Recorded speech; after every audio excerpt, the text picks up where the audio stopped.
अर्थात संस्कृत में भी हिंदी के जैसा ही प्रश्न आ रहा है और हम भावों को समझ ले तो हमारा 50 नंबर क्लियर हो सकता है। क्लियर?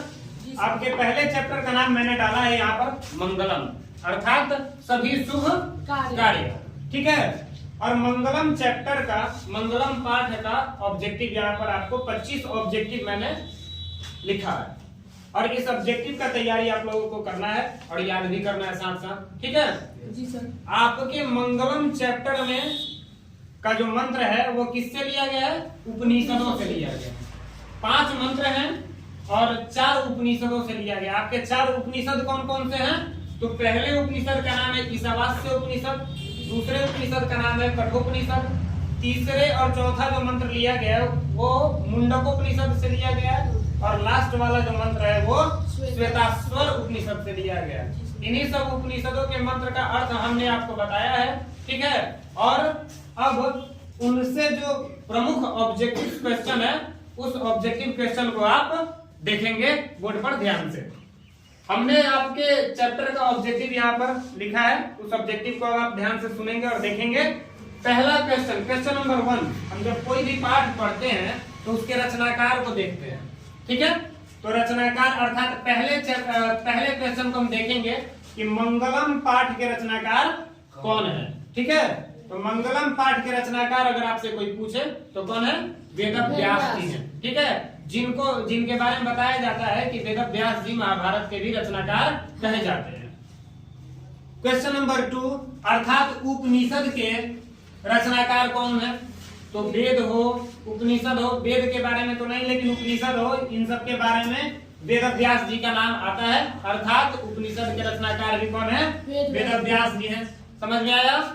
चलिए आगे देखिए, उपनिषद किसका अंतिम भाग है? तो हमने आपको बताया था कि उपनिषदः वैदिक वाङ्मयस्य अंतिमे भागे, अर्थात उपनिषद जो है वो वैदिक वाङ्मय का अंतिम भाग है। क्लियर? अगला क्वेश्चन देखिए, अगला क्वेश्चन कर है कि मंगलम पाठ में किस प्रकार के मंत्र हैं? जो मंगलम पाठ का मंत्र दिया गया है, अर्थात हिरण्मयेन पात्रेण सतत्यापि हितं मुखं तत्त्वं कुशलं पावृणु सत्य धर्माय दृष्टे, यह सब जो मंत्र है यह किस प्रकार का है?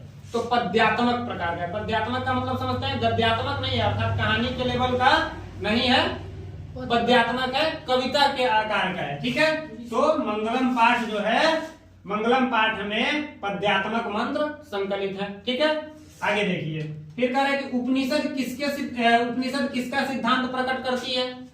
तो हम उपनिषद किसका सिद्धांत प्रकट करती है? तो दर्शन का बताया गया है।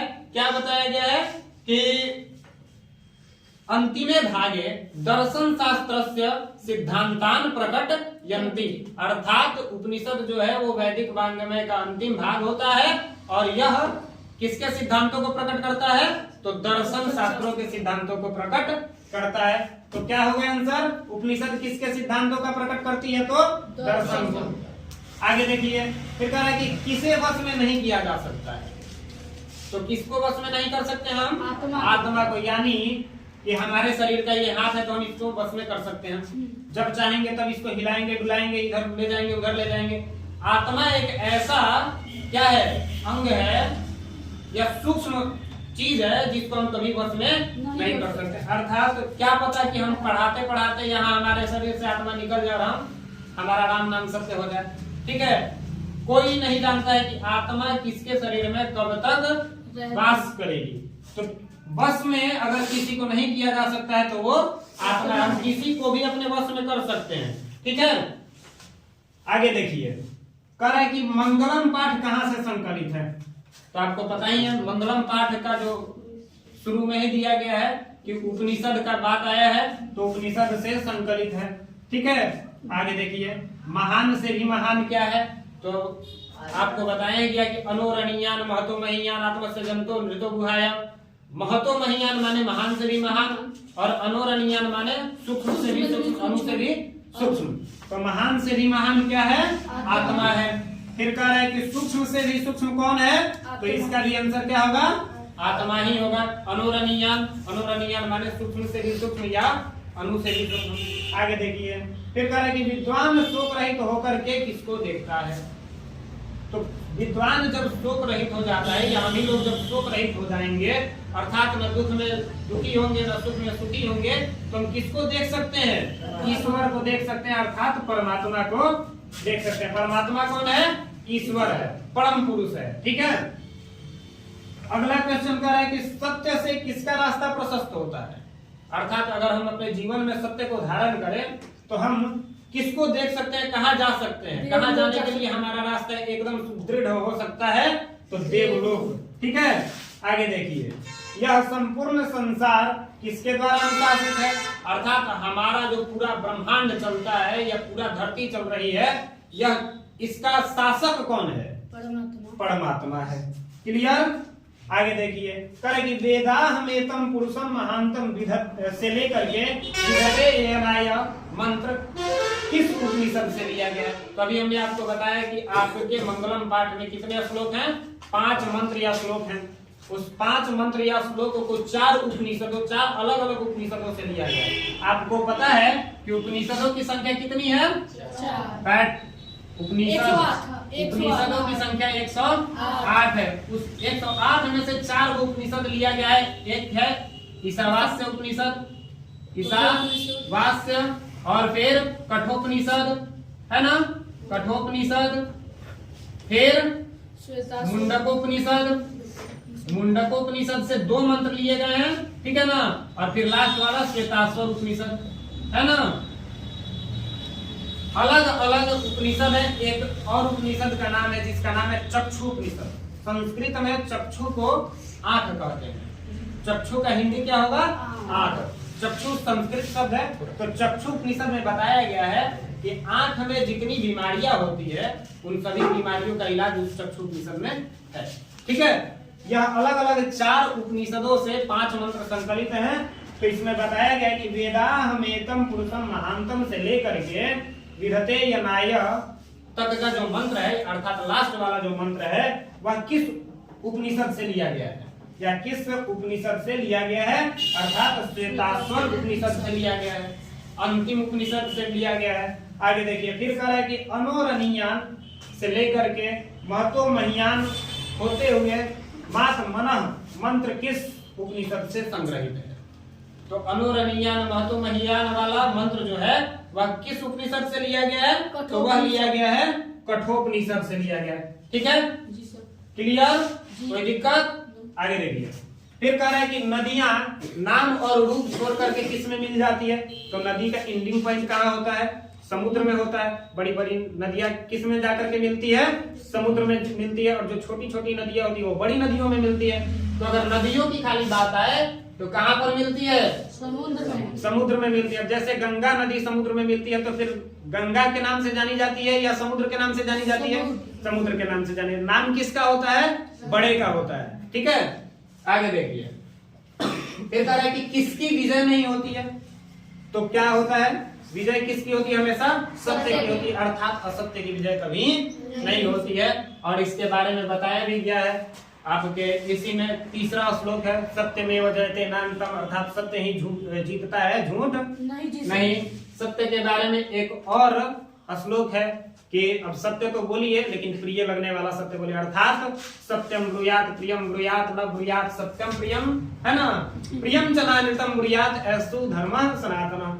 अर्थात सत्य बोलना चाहिए लेकिन सत्य भी ऐसा नहीं बोलना चाहिए जो कड़वा लगे।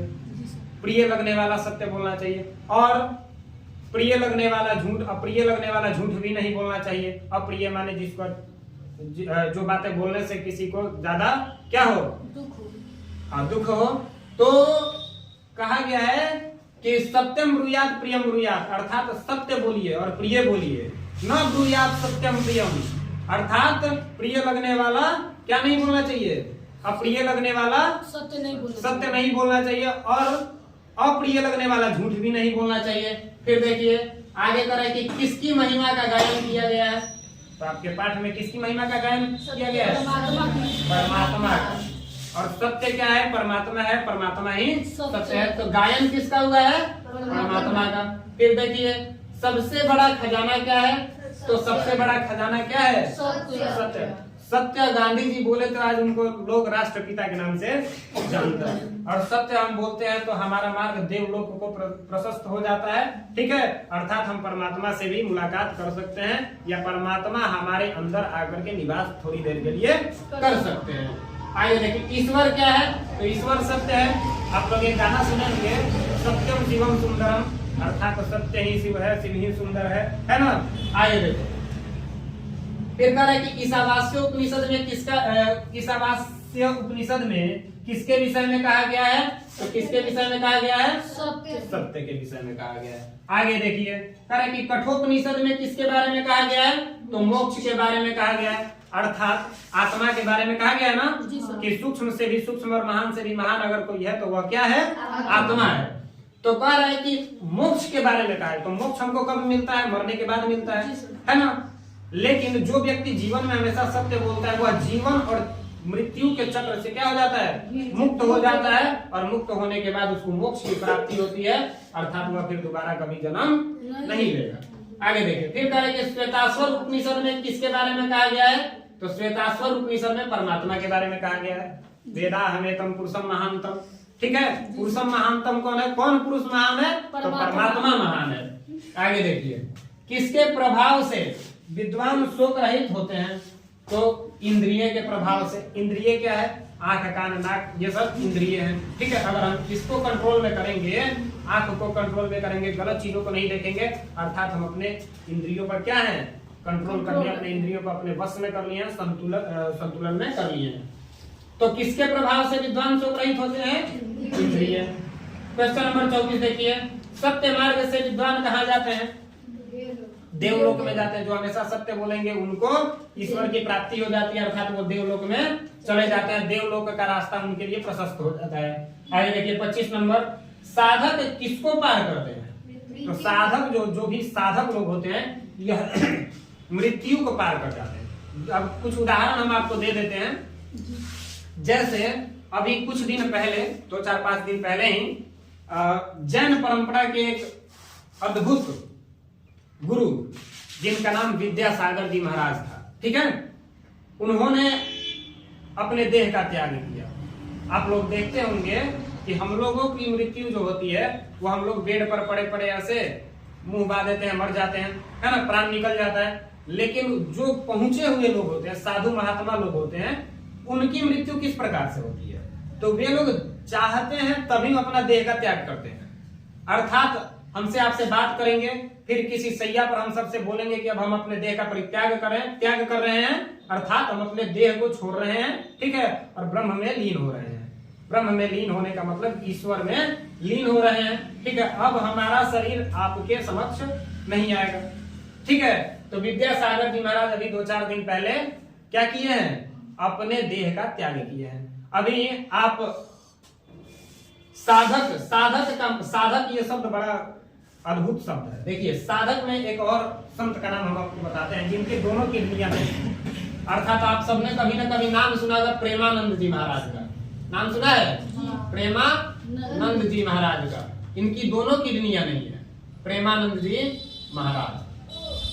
यह क्या है, तो साधक है। साधक है अर्थात मृत्यु को इन्होंने जीत लिया है, जब चाहेंगे तब अपने देह का त्याग कर सकते हैं, ठीक है। एक और पुरुष का नाम, महान पुरुष का नाम, जिनको भारतीय 2023 का ज्ञानपीठ पुरस्कार से सम्मानित किया गया है, आप लोगों ने नाम सुना होगा, राम भद्राचार्य जी महाराज का।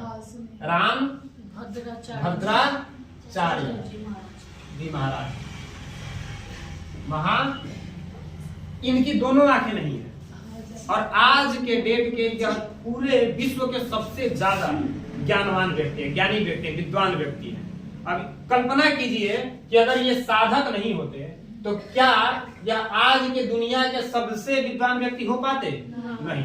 इनके बारे में बताया जाता है कि 4 वेद, 108 उपनिषद, 18 पुराण, ठीक है, 6 वेदांग, सबको कंठस्थ कर लिया है। भारत का संविधान, इनको 22 भाषा आती है। किनको, राम भद्राचार्य जी महाराज को, जबकि दोनों में से कोई भी आंखें नहीं है। जीवन जब इनका शुरू हुआ उसके 2-3 साल के बाद ही इनका आंख क्या हो गया, चला गया। ट्रैकोमा नामक एक बीमारी होती है, उससे इनकी आंखें चली गई, जिसके कारण बाद में ये क्या किया, आध्यात्म जीवन में जुड़ गए। हालांकि इनका पूरा का पूरा परिवार ही आध्यात्म से संबंध रखता है। इनके दादाजी भी संस्कृत के बहुत बड़े ज्ञानी थे, पिताजी भी थे, और ये इनके बारे में तो क्या ही कहा जाए। अब तक इन्होंने 250 से ज्यादा किताबों का रचना कर चुके हैं। ठीक है जी। अभी पाणिनि अष्टाध्यायी व्याकरण की एक क्या भी है, व्याकरण एक किताब है जिसमें लगभग 3995 सूत्र है, लगभग 4000 मान के चलिए। उसको इन्होंने 10,000 पृष्ठों में क्या किया है, उसकी व्याख्या की है। ठीक है, और उस 10,000 पृष्ठ में 50,000 श्लोक इन्होंने बनाए हैं। तो ये लोग कौन है, साधक है, अर्थात साधना करते हैं। दिन भर में बताया जाता है कि राम भद्राचार्य जी महाराज कम से कम 1.25 लाख से ज्यादा बार राम नाम का जप कर लेते हैं। हमसे और आपसे सकान होगा, अर्थात हम और आप साधक नहीं है। तो साधक किसको पार कर जाते हैं, तो मृत्यु को साधक पार कर सकता है। ठीक है, अर्थात जब साधक अपने देह का परित्याग करता है तो वह कहाँ चला जाता है, ब्रह्म में लीन हो जाता है, अर्थात वह जीवन और मरण के चक्र से क्या हो जाता है, मुक्त हो जाता है। समझ में आ गया? किसी को कोई दिक्कत याद हो जाएगा? चलिए